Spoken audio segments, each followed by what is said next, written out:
sibyo RIB ikwiriye kureba abana bakabapima kuko ikigaragara bashobora kuba bari under influence akaba atari bo ni gute no nta muntu muzima ushobora gukora ibintu nka biriya Mutabaruka gutinyuka ugafata icupa rya Heineken ukajya kurishyira mu myanya yawe y'ibanga muri aka groupe k'abakobwa abana b'abakobwa bato akaryishyiramo yes uretse gato ibi bintu bwabyo uwo muntu akwiriye gushinjwa kwangiza imyanya myibarukiro kwitesha agace iye kuko burya wowe ntabwo uri uwawe uri wa leta nawe ni wibeshye wo Mutabaruka none kugira ngo ubwire uzihe ibintu by'ubujye uri uvuga utu ngubu ngewe Mutabaruka ngiye kwikata igitsina ujya ahantu urebe ko batagufunga oye bigerageze nanone ngo bishyiremo icupa nibyo ubonye ariko se tubishyikire na za karoti n'imyumbati n'iki tubishyikire ikibazo nuko tutari icyo nkubwira rero ngiki rero none barangiza bakabifata neza ubwo bupfapfa bakabusangiza abandi bose bigaca byakwiye igihugu cyose n'ubu ibyo ngibyo ubwabyo bisobanuye iki mu buryo burambuye bizica abandi bana mu mutwe n'uwatekerezaga kumva ko ashobora gukundana n'umuhungu imyanya igakora ibyo agomba gukora yumva ko icupa rishobora kumusimburira umuntu uri muri ica degeneration ariko rero reka dusupoze yuko uyu muntu ibi bintu nta muntu muzima wabikora ashobora kuba afite ikibazo mu mutwe ari under influence reka leta hari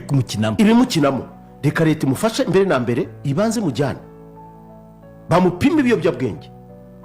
sinsabye kumufunga bamujyane mu igororero muri rehab hako no kumufunga bamufunga oya nibisha ubu ngubu ndabikubwiza ukuri ndarakaye ndetse cyane urarakara se bitanga oya hari ibyo tugomba gukora reka ntabwo dukwiriye kubaho nk'abantu bariho just mu buryo budafite kubaho gutyo tu gutyo tu so what ariko reka nkubwize ukuri ibi ngibi ni bya bintu uzabona baramufashe Dr Murangira agasha amaboko arimo gusobanura ukuntu byagenze ukuntu yafashwe n'itegeko rya muhana mu gitondo tukabona yigenda yari muri gahunda zisanzwe Dr Murangira adashobora no gusobanura ukuntu yageze hanze noneho uko biri kose kugeza uno munsi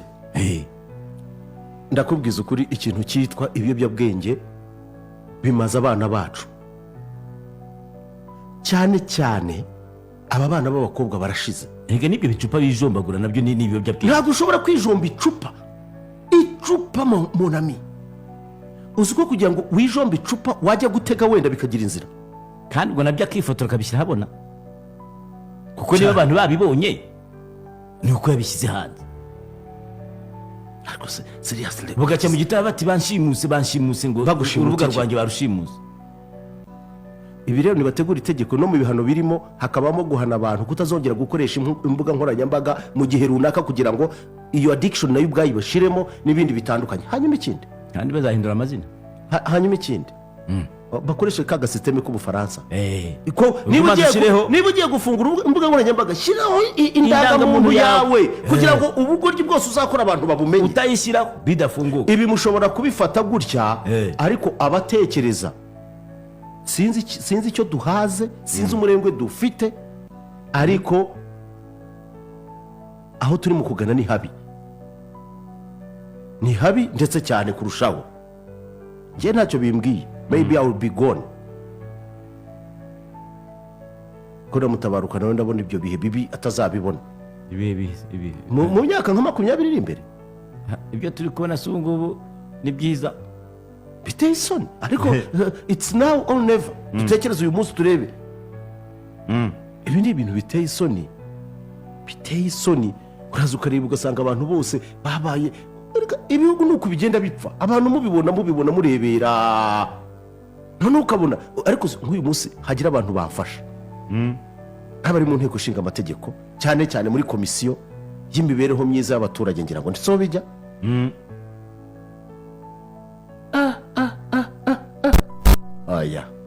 oya seriously dukwiriye kugira ikintu na kimwe nta kirazira abantu noneho kubera icyo kintu abantu baragiye bishyira hamwe mu bugoryi bwinshi ntawe ubavugaho na leta isa nk'aho ibatinya bakora umwanda wabo wose bentoxicatinga sosiyete ariko people they no n'igihe umuntu akubwira ngo ibyo by'umuco muvuga njye sinawubaye none tugaruke ku kindi akuvuga buretse gato ngo muco uri kuvuga w'u Rwanda njye sinawubayemo nabaye hanze niba yarabaye hanze ariko ari mu Rwanda where the morality zigomba gutekinga place morals tugomba kuzuba sibyo. hari umuntu uvuze ngo njye nababwiye ko generasiyo y'ubu ngubu y'urubyiruko ko yarangiye nta muco kandi byose nicyo bita right. But what is right? Icya kabiri ibi bintu byo kuvuga ngo my body my right ndaguha urugero rwa hafi kandi reka mbe kategorike. ubwo mperuka muri kiriya gihugu cyasangije abantu be isi yose imico mibi yacyo none kikaba cyarahiye muri uriya mujyi wahiye nabonye ibintu ntigeze mbona mu buzima bwanjye. hari umwe mu bagabo b'inshuti zanjye b'abakire cyane hano i Kigali numva dushobora kuba twari turi kumwe, aho usanga umuntu ku karubanda akubwira ati rwose nta kibazo ukomeze ariko avuga ati no, ati imyanya yose, ati umubiri wose ni kimwe, ati iyo ushatse guterura akaboko ni nk'uko ushobora kwishima ku kuboko, ati iriya myanya y'ibanga byose, ati ni nk'intoki, ni nk'amatama, ni nk'igituza, ati nothing. ubwo nta banga nyine. rero aho bishyira na hano iwacu ndabona ibintu birimo kujya habi, tunapoenda ni pabaya zaidi kabisa. hari umuntu uvuze ikintu hano, hari abantu bagenda n'ipfunwe riturutse ku byo ababyeyi babo bakoze. ibyo ukora uyu munsi bitegura ahazaza wahawe. iyo washyize ubwambure hanze uba uri kwamamaza ngo bakugurire, ni ugutandika. ariko ubwo byanze bikunze icyo ashatse kuvuga bizagira ingaruka ku bazagukomokaho. ariko seriously leta irebere, they keep quiet. ibi ngibi abantu barebere, just we look and then as if nothing is happening. umuntu yavuze ngo kera abantu bajyaga bivuga imyato ku byo bagezeho.